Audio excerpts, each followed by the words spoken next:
At the beginning of the year, we had our text in Hebrews chapter 6, and I want to read that text for us today. It's Hebrews chapter 6, verses 16 through 19. Hebrews chapter 6, verses 16 through 19. I know that was read once before, but I want to read it again to start us off today. And it reads, I'm reading from the New International Version. It reads as such: people swear by someone greater than themselves, and the oath confirms what is said and puts an end to all argument, because God wanted to make the unchanging nature of his purpose very clear to the heirs of what was promised, and he confirmed it with an oath. And God did this so that two unchangeable things in which it is impossible for God to lie, we, that means us as believers, who have fled to take hold of the hope set before us, may be greatly encouraged. It says that for those who take hold of this hope, we can be greatly encouraged, because we have this hope as an anchor for the soul, firm and secure. It enters the inner sanctuary behind the curtain, where our forerunner, Jesus, has entered on our behalf. He has become a high priest forever in the order of Melchizedek.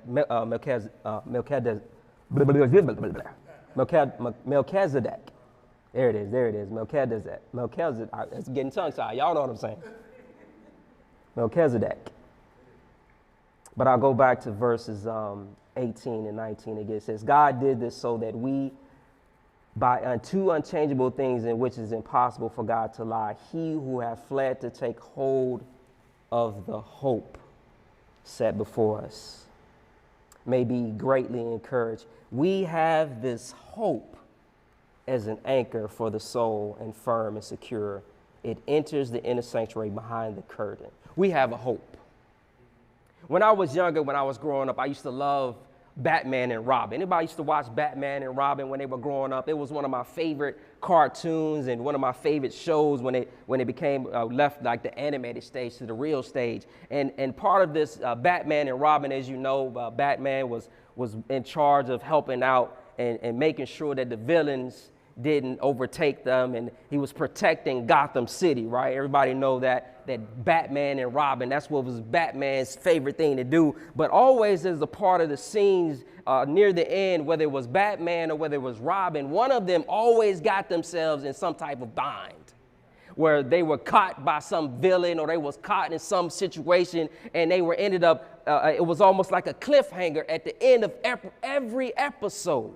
And as a child, I didn't understand that the writers already knew the end of the story, but at the end of the scenes, they would always say, come back at the same bat time, at the same bat channel. And you was left in this cliffhanger. You were wondering what was going to happen to whether it was Batman or Robin. And as a child, I didn't know that the writers had already knew the end of the story. But as a child, I was kind of worried. I was trying to figure out what was going to happen to Batman, what was going to happen to Robin. But always the writers knew that the end of the story was going to end well, because they knew, they had already written it into the script, that there was going to be hope for Batman and Robin. And because of the toils that they were in or whatever they was going through, no matter what danger they were in, they were going to come out in the end on the right side. My question today is, where is your hope? We could have hope in the writers of Batman and Robin that things that they were going through, they were going to come out on the right side of things. But today we don't have the writers of Batman and Robin in our lives, right? We understand that we all go through some trials, we all go through some struggles, we all go through some ups and downs in life. But what are we resting our hope in? What is anchoring our souls in the midst of the turmoil that we all go through? Because as we know, as we go through different things, they can have different emotional impacts. They can have different physical impacts on our bodies and our minds, because we all go through difficult seasons of life. And if we don't understand where our hope is coming from, we could feel discouraged.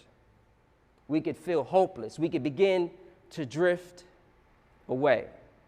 And then the writer of Hebrews, this unknown writer, he was writing to them at that time because he had this fear, this danger that many of them were beginning to drift away from their faith because they didn't understand where their hope was coming from.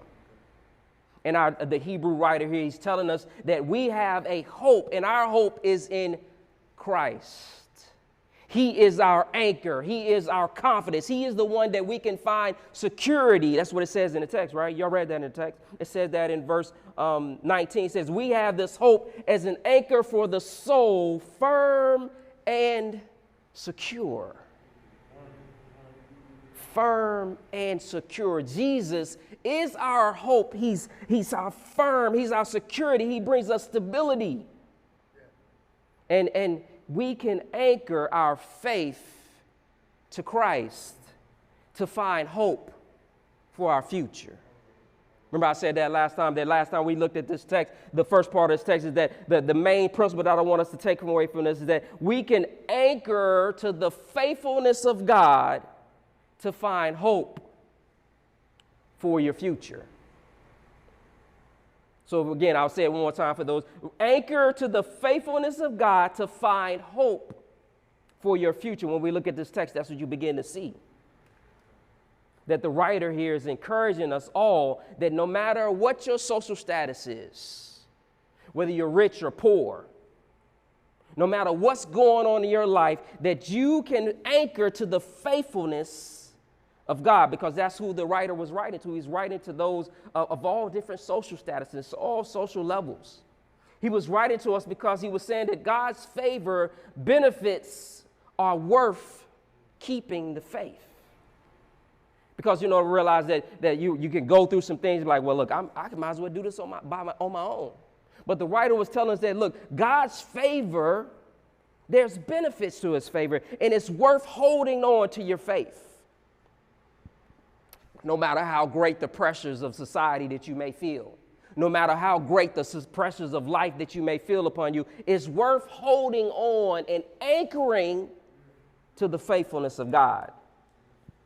He's writing to us as he says these places, no matter how great the pressure of society places on us as disciples, as the world tries to mute us and cause us to be silent, God is telling us all that we need to continue to anchor our faith to God. Ironically, he says that not to take God's grace for granted, but rather to respond to God in a way that always honors him. Are we honoring God?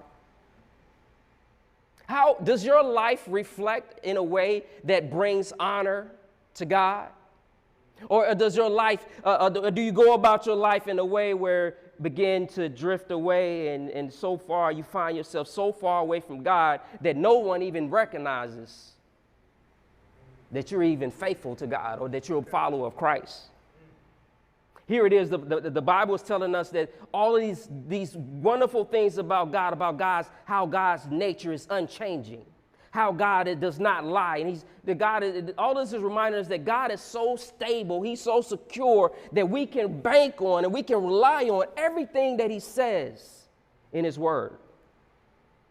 And then as we go through this text, when we begin to read this text, the point that I shared with us last week is that in order for us to anchor to the faithfulness of God to find hope for our future, we have to have perseverance. Remember I said that we had to have perseverance. And in verse 14 and 15, it says this. It's saying, I will surely bless you and give you many descendants. And so after waiting patiently, Abraham received what was promised. So for many years, Abraham was given a promise of being of a son. And for over 25 years, he was waiting on this promise.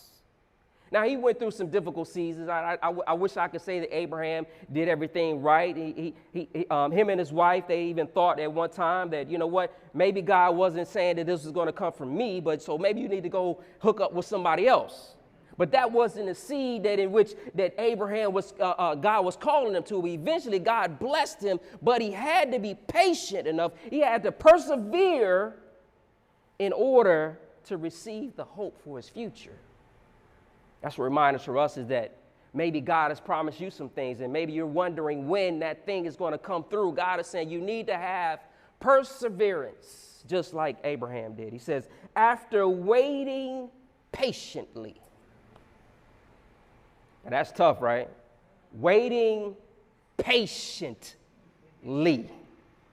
That's difficult. Waiting seems like a long time. Like nowadays, we don't even want to wait long enough to cook something in the microwave. Because everybody knows that the slow cooker tastes the food that comes out of the slow cooker tastes much better than what comes out of the microwave. But what we want today is the microwave. We want the blessing right now. We want that thing that we've hoped for and that thing that we dreamed for. When? Right now. We don't want to go through anything, but God is saying that you need to have perseverance, just as Abraham did. And then it says, after waiting patiently, he did what? Abraham did what? Received what was promised. So that's a reminder to all of us that in order for us to anchor to the faithfulness of God, to find hope for our future, we must have perseverance. Perseverance is what we must have. Now, I wish I could say this was easy. I'm just reading what's here. God is reminding me, just like you all, that I must have perseverance in the midst of all that we're going through. And we can bank on God's hope. But it requires us to have a persevering faith. It means that we have to be patient at times. We have to wait on God to answer our prayers. We have to be patient, but it also requires sacrifice.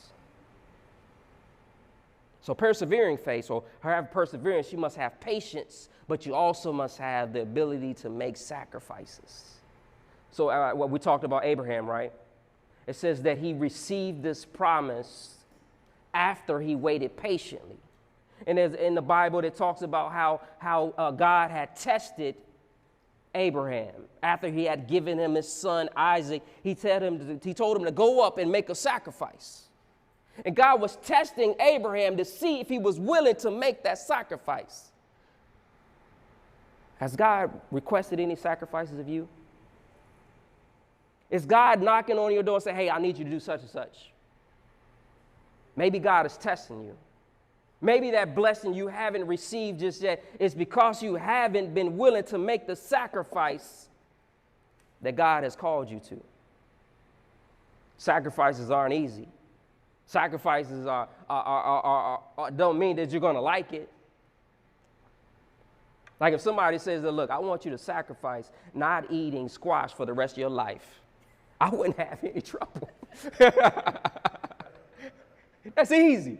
I don't even like squash like that. But there's some other things that call my name that if you say you can't have this, I'll be like, you sure about that, God? Are you sure you want me to sacrifice this? But it says that Abraham waited patiently, and after he waited patiently with perseverance and patience and sacrifice was made, he received the blessing. And many of us are a part of that blessing because we are a part of Abraham's seed. But here's the part. Not only we must have perseverance, but we also must remove some things. Look at the text. You have to look at it closely. Right here in the text, in verse 19, it goes on to say this. We have this hope as an anchor for the soul, firm and secure. It enters the inner sanctuary behind the curtain where our forerunner Jesus has entered on our behalf. He has become a high priest forever in the order of Melchizedek. The inner sanctuary. It was a high priest. There was an inner sanctuary. There was this tabernacle. And in this tabernacle is where the holiest of holiest was. It was like this huge tent. And in the order of Melchizedek, there was only certain priests, only the high priest could enter into this tabernacle, could enter into this sanctuary in order to get to the holiest of holiest. And this holiest of holiest represented God's presence. Represented being able to experience and be a part of God's power and God's presence. And in this holiest of holiest, the high priest was only able to go into this place one time a year to make a sacrifice in atonement for everyone. So we had to rely, as the people had to rely on one person, one time of year to get into God's presence in order to make an atonement for everyone's sin. Now, I'm glad they didn't have to rely on me. But they had one time of year, and they had to bring out this. And then also what separated this holiest of holiest was like this curtain. Let me bring out my curtain. Now imagine, this curtain was huge now. So I'm going to need you all to use y'all imagination about this curtain. This curtain was much bigger than this. And this curtain represented what was behind this was the holiest of holiest. Now you couldn't come behind this. Not everybody could, right? Nobody could enter into this holiest of holiest but the high priest. And only it was the high priest that could enter into this holiest of holiest. But the text says this. It says, we have this hope as an anchor for the soul that's firm and secure. And it enters the sanctuary behind the curtain. That means that God has removed this curtain that separated us from the holiest of holiest. It means that we didn't have to depend on a high priest. We didn't have to wait till one time of the year for us to get into God's presence. And God removed that. In Matthew, it talks about how the veil was ripped into two. The veil was ripped and it was separated, and it allowed all of us to get, all of us are now have the ability to get into God's presence, into the holiest of holiest, because that was now torn into two. And now we all have this access that we no longer had to get into the holiest of holiest. This veil was ripped into two when Christ died on the cross for our sins. The thing that separated us from God's presence was no longer there. God says that now that I've ripped this and gone behind the curtain, you now too have access to my presence. Does anybody want God's presence in your life? Does anybody want God's power and presence in your life? What the Bible is telling us in Hebrews chapter 6 is that God has now gone behind the curtain, and because of that, He's now on our behalf given us access to His power. He's given us access to His presence. Now look at this.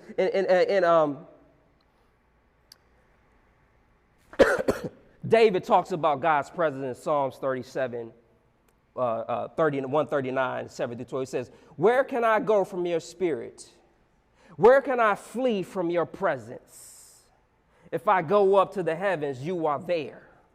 If I make my bed in the depths, you are there.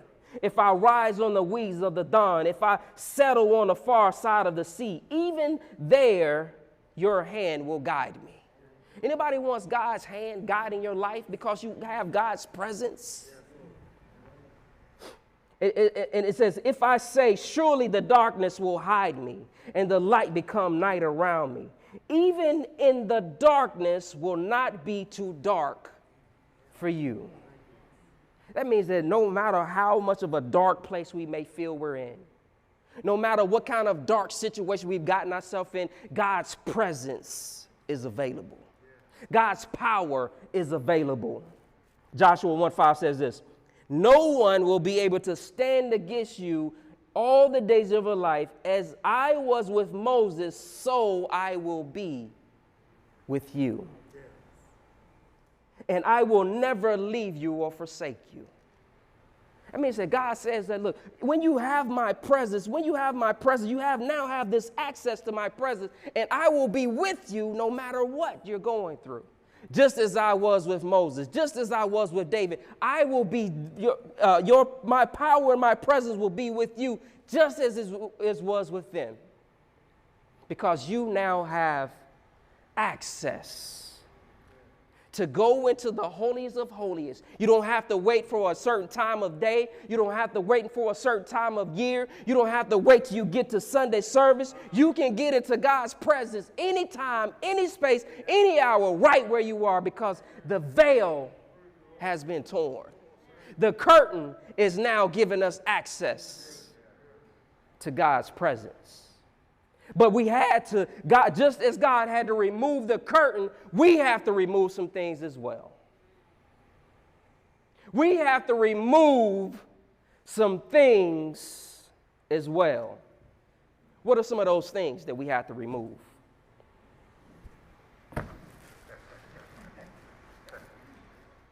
We've placed so many things in our lives before God, and we've made them our idols.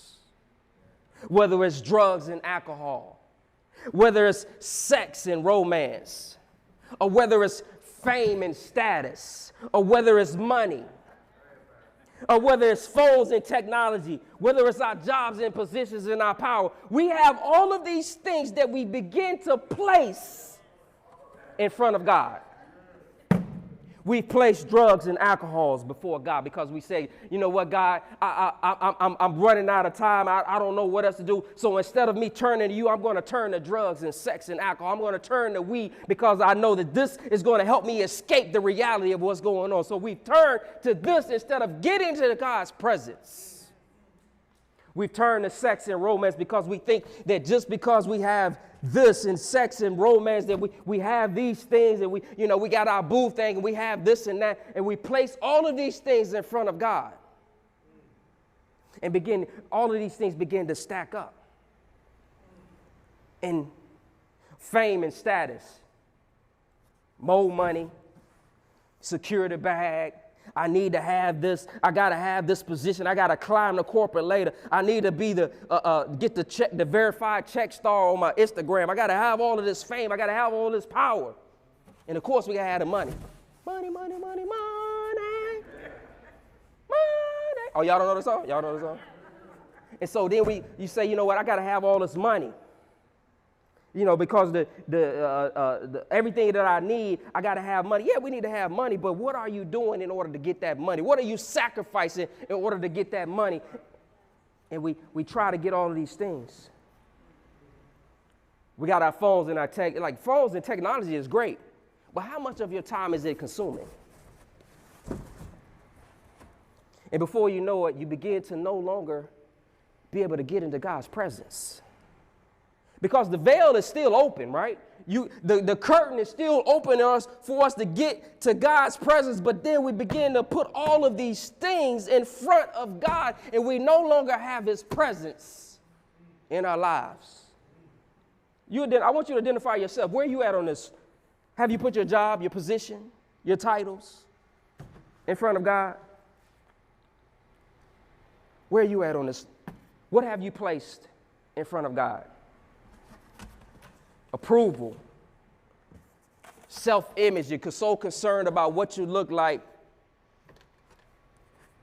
And we begin to put all of these things and hide ourselves because we're afraid that we don't look like the next person. We don't look like the Photoshop model that we see on TV. And we have all of these possessions and these things that we begin to place so far in front of God that we don't even see where God is in our lives because we place all of these things in front of God. And God is saying that just as he removed the curtain, just as he tore that curtain in two, God said, I now need, the presence is available to you, but I need you to begin to remove some things from your life. What are those things that you need to remove from your life that's consuming your time, that's enabling, that is stopping you from getting to God's presence? Maybe your box looks a little differently. Maybe the thing that you have on your box isn't listed up here, but you know what that thing is.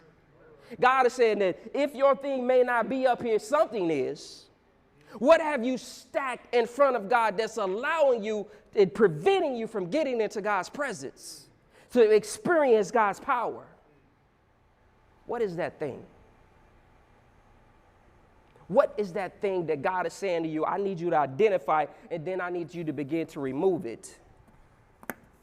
And if you remove them one by one, you will eventually be able to get back into my presence, because my presence is still available to everyone, but you won't be able to get into it until you begin to remove some things, until you begin to tear down some things and knock them out and say, God, I don't need those things. I need your presence, God. God says that, he says it is a word, that I've already gone behind the curtain and I've gone before you. I've already ran the race. I've already gone ahead in order for you to get into my presence. I just need you to step into it. Anchor to the faithfulness of God, because you will find hope for your future. All of these things, none of these things can give us the true hope that we need for our future. All of these things that we may consider successful, all these things all of this is nothing if we don't have God's presence in our lives. And just as we started out this year with our Focus Fast, where we're resetting our minds, we're resetting our souls, we're reminding ourselves that I don't need these things. All I need is God. It's time for all of us, each and every one of us, to find a way to get into God's presence. He's already torn the veil. He's already made the access available, that we don't require the preacher. We don't require the deacon. We don't require the high priest. All we need is God. And guess what? You don't have to wait till Sunday morning to get into God's presence. You can get into God's presence while you ride in your car in the morning. You can get into God's presence while you're sitting in the shower. You can get into God's presence while you're sitting at the dinner table. We can get into God's presence anywhere, wherever we are, because God has made it available to all of us. And that's good news, that we have God's presence in our lives, and he has made it available to all of us.